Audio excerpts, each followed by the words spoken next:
बुजुर्गान कौम और मिल्लत, मेरी इज़्ज़तदार माँ और बहनों, गयूर नौजवान साथियों, शहनशीन पर तशरीफ़ फरमा मोहतरम जनाब इम्तियाज़ जलील साहब, सदर महाराष्ट्र मजलिस इत्तेहादुल मुस्लिमीन, वो साबिक़ा रुकन असम्बली, वो साबिक़ा रुकन पार्लिमान मोहतरम जनाब शोएब जामाई साहब, सदर दिल्ली मजलिस इत्तेहादुल मुस्लिमीन शादाब साहब, हमारी बहन नूरीन फ़ातिमा साहिबा, मुदस्सिर साहब, नवेद साहब, ओखला के सदर रफ़त खां भूरे साहब, शाहिद साहब, जनाब जाबिर साहब जो आम आदमी पार्टी छोड़कर आज मजलिस में शामिल हुए हैं, मोहसिन साहब, सफदर साहब, दानिश साहब, जाहिद उमर साहब, आरिफ साहब, शालम साहब, इरशाद अशरफी साहब, मेरे अज़ीज़ दोस्तों, बुज़ुर्गों, मैं आप तमाम का शुक्रिया अदा करता हूं कि आज आपने अपना कीमती वक्त निकाल कर मजलिस इत्तेहादुल मुस्लिमीन के उम्मीदवार ओखला के जनाब शिफा साहब के इंतखाबी जलसे में आपने शिरकत की। इतनी बड़ी तादाद में आज आपका यहाँ पर जमा होना इस बात का पैगाम देता है कि इंशाअल्लाह ताला ओखला की आवाम ने ये फ़ैसला कर लिया है कि इस असम्बली के इंतखाबात में वो तब्दीली चाहते हैं, और यहाँ से इंशाअल्लाह ताला जब आप वोट डालने जाएंगे तो मुझे यकीन है कि आप मज़लूम का साथ देंगे, आप जालिमों को हराएंगे, आप नाइंसाफ़ी करने वाली दोनों पार्टी और हुकूमतों को सबक सिखाएंगे, और आप जो जेल में जो हमारे लोग सड़ रहे हैं पिछले 5 साल से, उन बेज़ुबानों की आवाज़ आप बनकर 5 तारीख के दिन पतंग के निशान पर बटन दबाएंगे। मेरे अजीज़ दोस्तों और बुज़ुर्गों, मेरी इज़्ज़तदार माँ और बहनों, बहुत से लोग इस बात का सवाल कर रहे हैं कि मजलिस ने 2 उम्मीदवार जो दिल्ली के असम्बली इंतखाबात में उतारे हैं वो जुडिशल कस्टडी में है, आखिर इनको क्यों उम्मीदवार बनाया गया।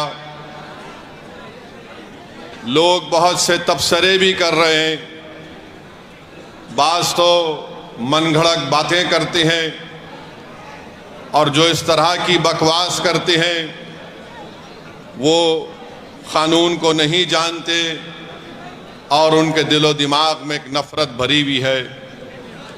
भारत के क़ानून के लिहाज से शिफा और ताहिर साहब इलेक्शन लड़ सकते हैं, इसीलिए असदुद्दीन ओवैसी ने इन दोनों को मजलिस इत्तेहादुल मुस्लिमीन का उम्मीदवार बनाया है।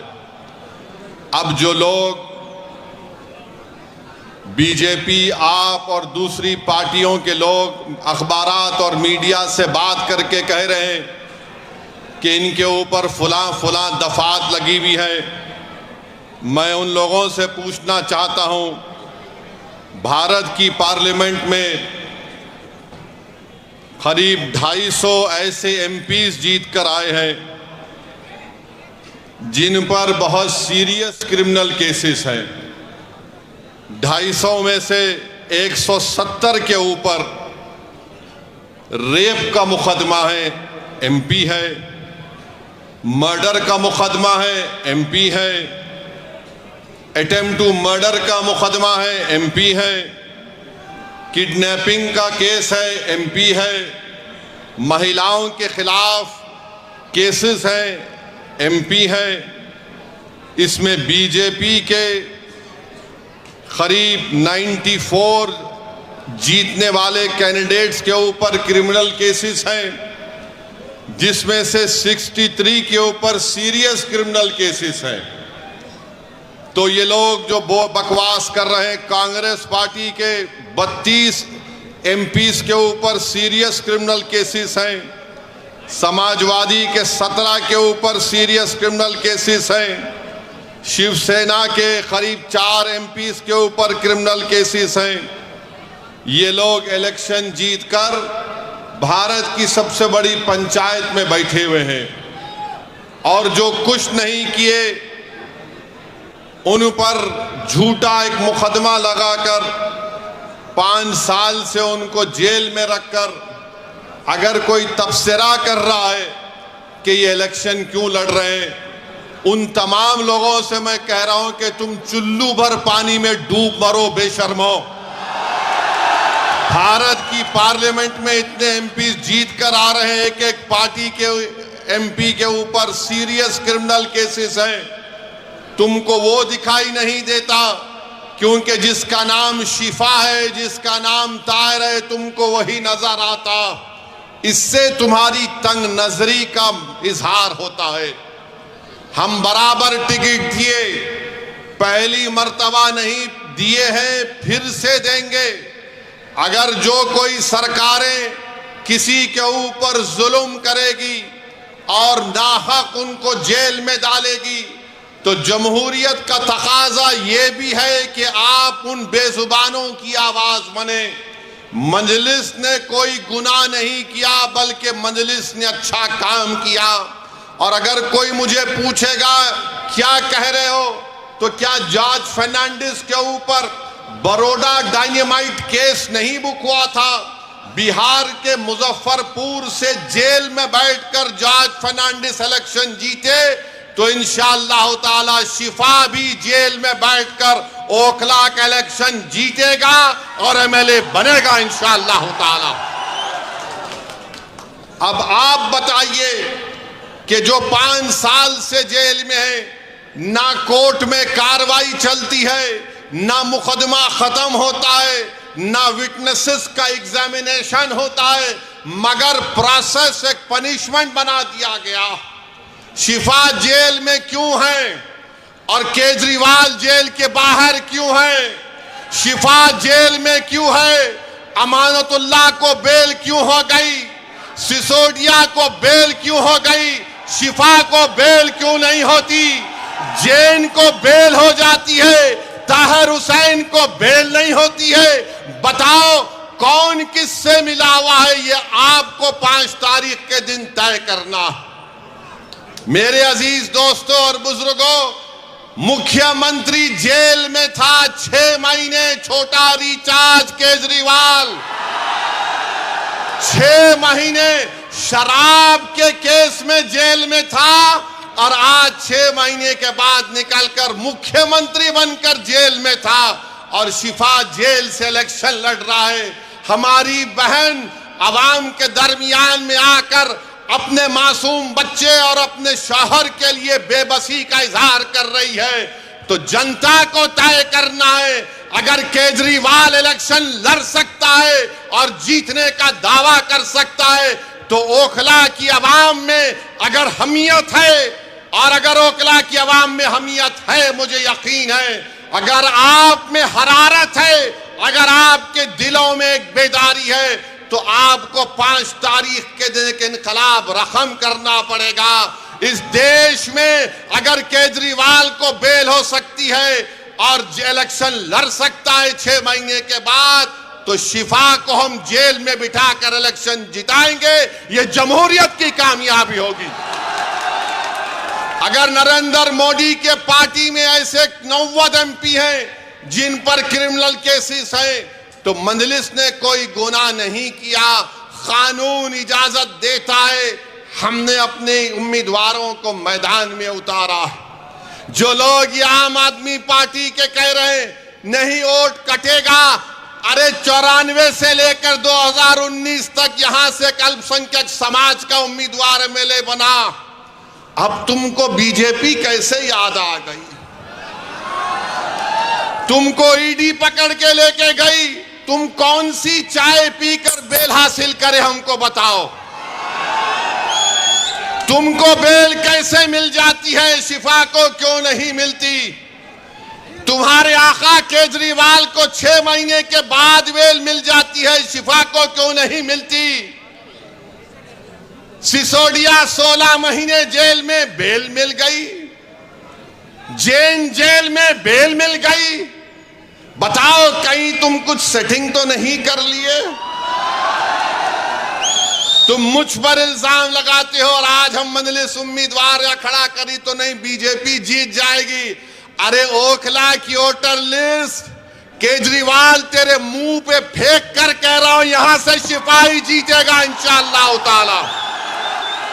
ये डराने का काम मत करो आप आम आदमी पार्टी के लोगों। नहीं बीजेपी आ जाएगी। मुझे मालूम है कि तुम्हारे दिल में एक डर पैदा हो गया है।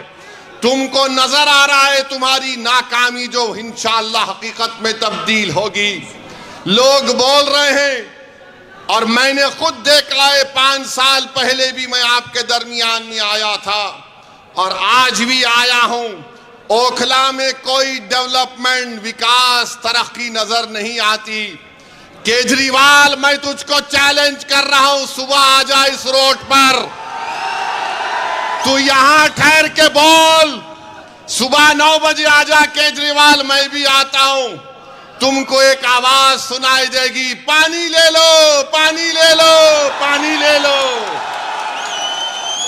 पहली मंजिल पर कहा जाएगा 25 रुपये, दूसरी मंजिल पर 30 रुपये। अरे मफलर कितना झूठ बोलेगा तू, कितना झूठ बोलेगा। पानी फ्री कर दिया, बिजली फ्री कर दिया, फुला फ्री कर दिया। मोदी जी भी बोल रहे ये फ्री लो, वो फ्री लो। ये क्या इनके अब्बा के अकाउंट से दे रहे हैं? फ्री लो, फ्री लो। ये जनता का पैसा है। मगर ओखला की आवाम तुमको पानी फ्री में मिलने का दावा केजरीवाल और मोदी कर रहे हैं।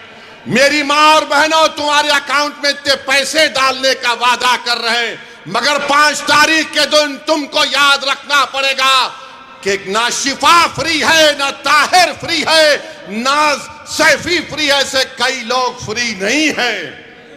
ये लोग फ्री नहीं हैं, मगर दावा तो बहुत करते हैं। केजरीवाल पानी नहीं पहुंचा सके यहां पर, हम ऐसा कर देंगे। बड़े बड़े बुलंद बांग दावे करते हैं। आओ केजरीवाल ओखला में, तुमको माउंट एवरेस्ट हम दिखाते हैं जो तुमने यहां पर कचरा एक पहाड़ बनाकर रख दिया। यहां ओखला में आप मेरी बात से अगर मुत्तफिक हैं तो हाथ उठाकर कहिए। अभी नहीं है, बोलने के बाद। 1 गज जमीन की कीमत कितनी है? 3 लाख के ऊपर है ना, 3.5 लाख के करीब है। 3 साढ़े 3 लाख। 100 गज का फ्लैट 60 लाख के ऊपर है। बताओ फिर यहां पर डेवलपमेंट क्यों नहीं हुआ? जब इतनी महंगी जमीन है, इतने महंगे फ्लैट बिकते हैं, तो फिर यहां पर डेवलपमेंट क्यों नहीं हुआ? 10 साल से केजरीवाल मुख्यमंत्री हैं, सब जगह डेवलपमेंट हो रहे हैं। अरे केजरीवाल, जो आज गलियों में मैं पैदल चला, तुम 10 मिनट चलकर दिखाओ। मुझ पर तो आज फूल बरसाए गए, तुम पर चप्पलें बरसाएगी आवाम यहां की। इतने खड्डे यहां पर हैं, इतने खड्डे यहां पर हैं, गंदगी है, ना सफाई का कोई इंतजाम है, और 10 साल से बाजा बजा रहे। याद रखो, ओखला की आवाम, मोदी और केजरीवाल दोनों भाई भाई हैं, एक सिक्के के 2 रुख हैं। इनमें कोई फर्क नहीं है, बिल्कुल कोई फर्क नहीं है। इनकी सोच एक। ये दोनों आरएसएस से निकले हैं। एक आरएसएस की शाखा से निकला, एक आरएसएस के इंस्टीट्यूट से निकला। इन दोनों में कोई फर्क नहीं है। हिंदुत्व की बात दोनों करते हैं। अरे बोलो, तुम्हारी जबान पे कभी नाम आया 5 साल में ताहिर हुसैन का? यही ताहिर हुसैन के मकान के ऊपर मौजूदा मुख्यमंत्री ये बरसर इख्तिदार पार्टी के कई लोग ताहिर हुसैन के घर पर बैठकर कहते थे खाना खिलाओ, और जब ताहिर हुसैन जेल को चला गया तो तुमने उसकी तरफ देखना तो छोड़ो, तुमने उसका नाम तक नहीं लिया। बताओ मैंने कौन सा गुनाह किया, कौन सा गुनाह हमने किया? अगर हम जो लोग आज जेल की चार सलाखों के पीछे, उन दीवारों के पीछे जिनको खामोश और गुमनामी की जिंदगी में डाल दिया गया था, मंजलिस यही चाहती है कि तुम जेल में डालोगे तो हम उनको जनता में लाके खड़ा करेंगे इंशाअल्लाह ताला। उनको अगर बेल नहीं मिलेगी तो वोट के जरिए उनको हम कामयाब करेंगे इंशाअल्लाह ताला। ये अदालत इंडिपेंडेंट है, हम इसकी इज्जत करते हैं, मगर उन सरकारों ने उनको जेल में डाला था। कानून का इस्तेमाल सरकार ने किया, और क्या गलती थी शिफा की कि CAA का एहतजाज शिफा ने करवाया था। बहुत अच्छा किया। डेमोक्रेसी में, जमहूरियत में एहतजाज होना चाहिए, मगर निशाना किसको बनाया गया था? जब शाहीन बाग का यहां एहतजाज जो पूरे मुल्क के लिए एक मशाले राह बन गया था, यही केजरीवाल ने कहा था ये बीजेपी स्पॉन्सर्ड है। ओखला की आवाम, आज आपके पास एक मौका आ रहा है कि जिन्होंने आपके एहतजाज को बीजेपी स्पॉन्सर्ड कहा था, आप अपने वोट के जरिए उनको आपको जवाब देना है। जब कोविड में तबलीगी जमात के मरकज को ताला लगा दिया गया तो सबसे पहले सुपर स्प्रेडर का नाम तबलीगी जमात को देने वाला कौन था? यही केजरीवाल की सरकार थी। यही केजरीवाल की सरकार थी, जो बाद में अल्लाह ने दिखा दिया कि सब झूठ था, मरकज को बंद कर दिया गया। मेरे अजीज दोस्तों और बुजुर्गों, ये ओखला है जहां पर डॉक्टर जाकिर हुसैन ने अपनी आखिरी सांस ली। ये ओखला है जहां पर गांधी आए। ये वो ओखला है जहां पर बड़े बड़े जय्यद उलमाए कराम आए। आज उस ओखला की आवाम को अपनी बेदारी का एक सबूत देना पड़ेगा। अरे जो लोग बीजेपी का वो डर दिखा रहे हैं, अरे यहां पर 94 से लेकर 2019 तक यहां पर कोई बीजेपी नहीं जीती, ना इस बार भी जीतेगी, मगर तुमने कुछ काम नहीं किया। यहां पर कुछ काम डेवलपमेंट का नहीं किया। सरकार तुम्हारी, एडमिनिस्ट्रेशन तुम्हारा, तुम अगर दूसरे दिल्ली के असेंबली हल्के जात में डेवलपमेंट का तुमने काम किया, यहां पर कौन सा काम किया बताइए आप? कुछ काम नहीं किया गया यहां पर। तो डेवलपमेंट के लिए भी आपको शिफा के हक में अपने वोट का इस्तेमाल करना पड़ेगा।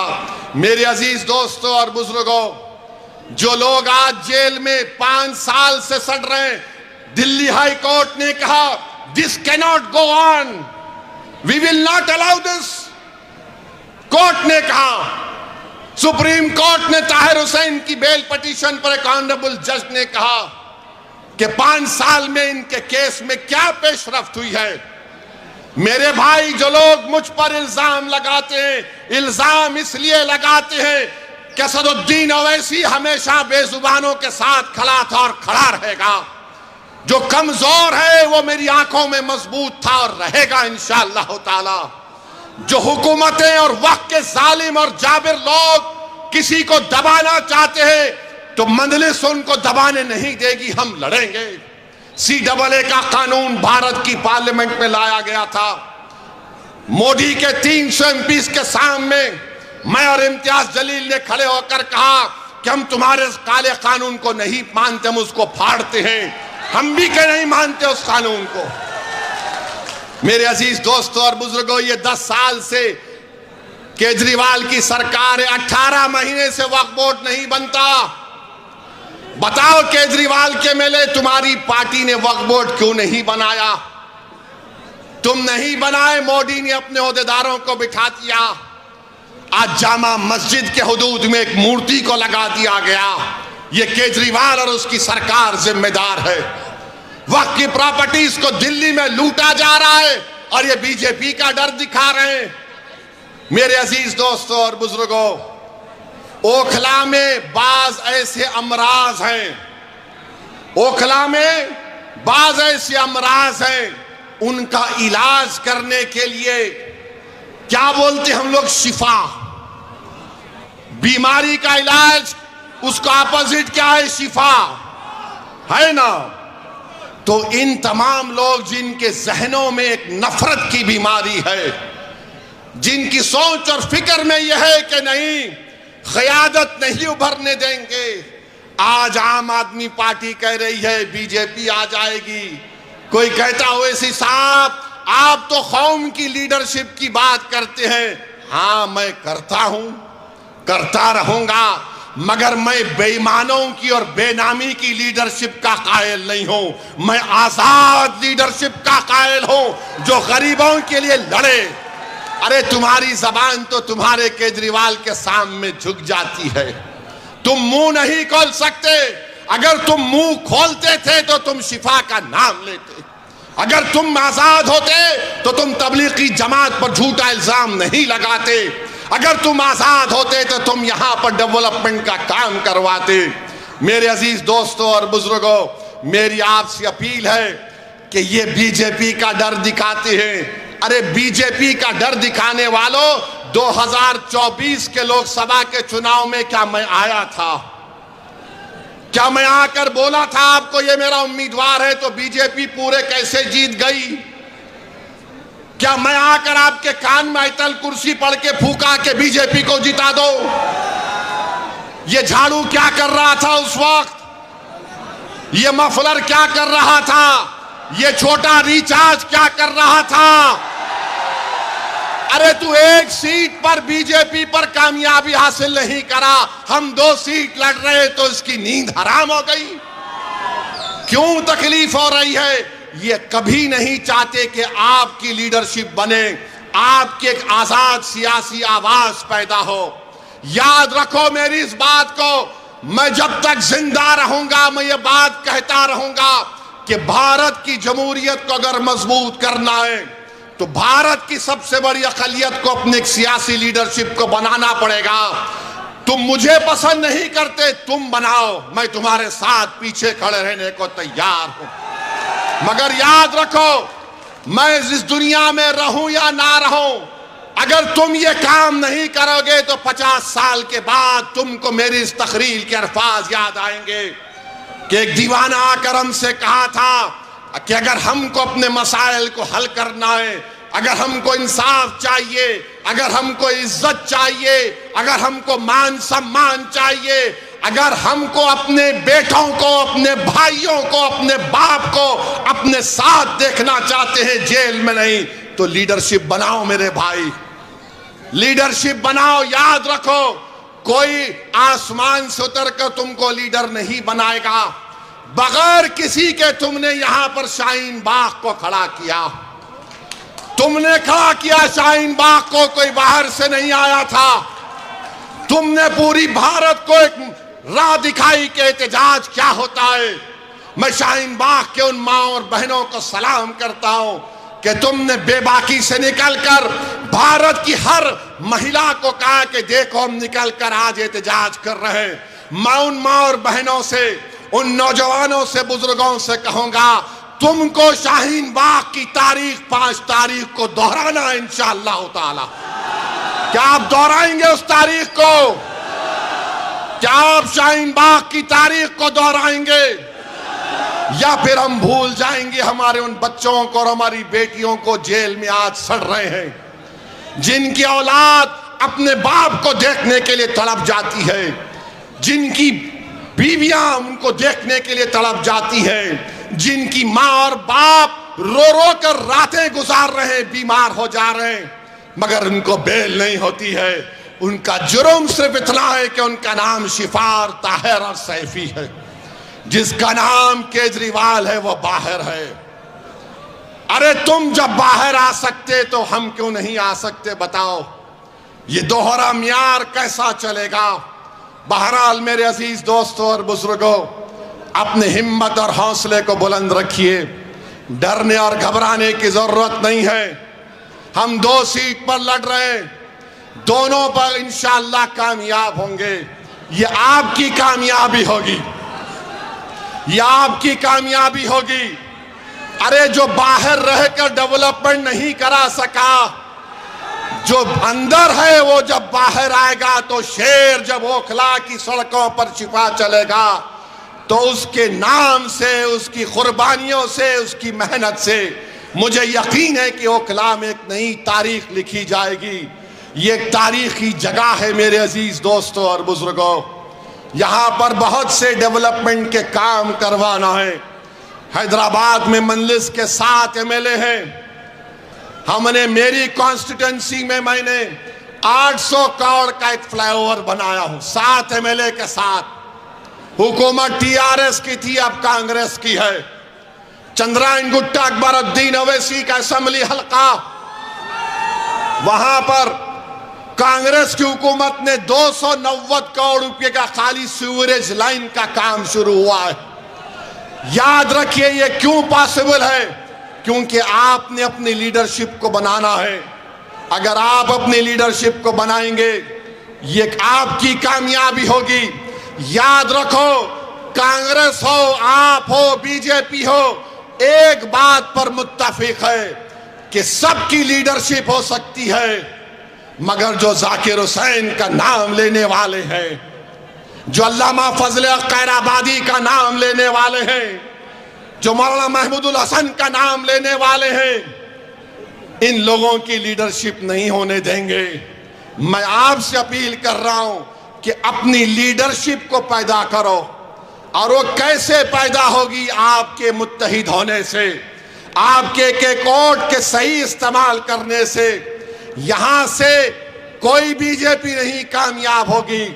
ये केजरीवाल नंबरी झूठा है, झूठा नंबर 1 है।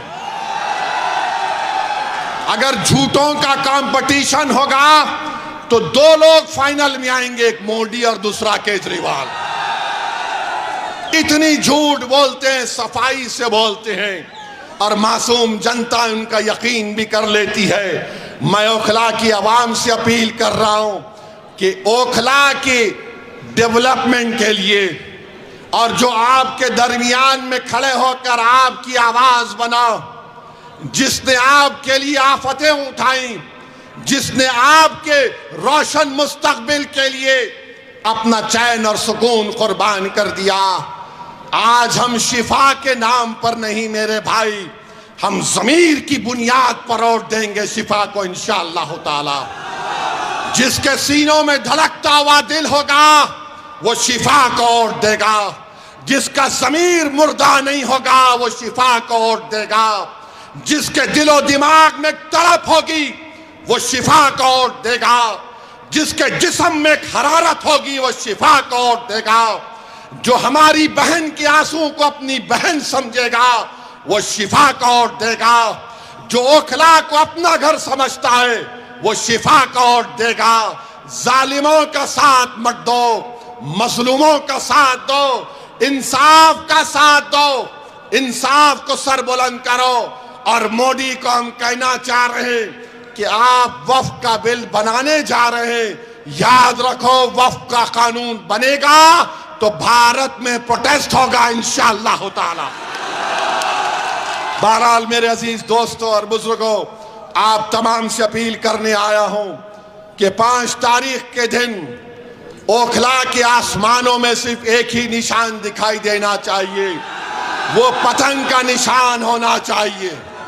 पतंग के निशान पर बटन दबाकर आप अपनी पार्टी को कामयाब करिए, शिफा को कामयाब करिए, जो हमारे लिए खड़ा रहा उसको कामयाब करिए।